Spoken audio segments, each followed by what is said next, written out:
Hello, friends. Although we're reaching the end of Lent, still on Saturday, it's always good to be reminded of the powerful intercession of our Blessed Mother, how she cares for us, just like a good mother should.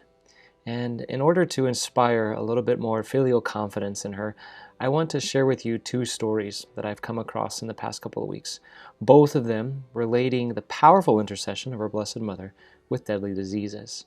The first one comes to us from Italy, from Turin, and the example of St. John Bosco.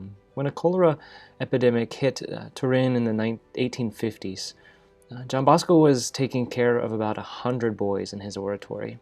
And the cholera was attacking some of the poorest of neighborhoods, and many of the wealthy people were able to leave the city, to flee to the mountains and get away, to practice what we would now call social distancing. But John Bosco had to take care of 100 boys, and so they met all in the oratory, and he took all of the best hygienic precautions that he could to keep them healthy and safe, and yet his conscience was getting to him. Many of the poor people in the city of Turin were dying because of the disease, left unaided. And so John Bosco felt inspired to go out and help them, and he called on some of his boys to do so. And in order to calm their fears of taking on this great work of charity, he gathered them all in the chapel, and he told them. He said, "Boys, if you listen to me and you follow my instructions, none of you will be harmed by this disease. Our Blessed Mother will take care of you." And so he told them to make a good confession, to receive Holy Communion. He imparted upon them a miraculous medal, and then consecrated each one of them to our Blessed Mother. And he told them, as long as you remain faithful to God and to her, meaning as long as you stay free from sin, not a single one of you will be harmed. And sure enough, during that time in Turin, as many of the boys would help John Bosco, none of them caught the disease, and none of them died from the disease. The second story hits a little closer to home. It actually comes to us from here in the United States. In the early 1840s, another cholera epidemic had spread from Europe into the U.S., and especially had hit the town of St. Louis, Missouri.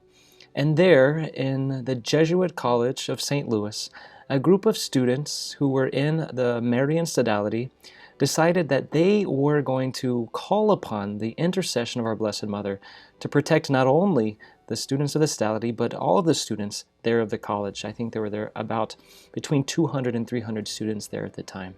And so Father John de Smet relates that the Sodality students gathered together in the chapel and consecrated and trusted themselves to the powerful intercession of our Blessed Mother, making this promise that if she would show her motherly intercession and her motherly protection, sparing all of them from the disease, that they would place an image of her honor there in the university grounds.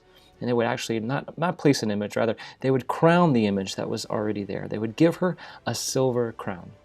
And so they did that, and then went around putting miraculous medals on the entrances to the university at its various gates. And sure enough, after the cholera epidemic passed in St. Louis, none of the students suffered any of the disease's effects, and none of them died. And sure enough, they crowned our Blessed Mother in a glorious celebration, showing their love, showing their gratitude to her. And so, as we hear these stories of the saints who have gone before us, let us be inspired, let us be moved once again to place all of our fears, all of our anxieties, all of our worries that might overcome us at this time, let us place them in the hands of our Blessed Mother. Let us call upon her powerful intercession each and every day.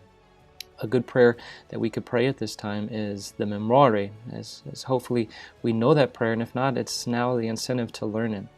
And just a more practical note, instead of watching so much news, instead of being so up to date on the information, which can be one of the causes of great anxiety and distress these days, let us now take some more time to turn to our Blessed Mother and to be comforted by her in prayer.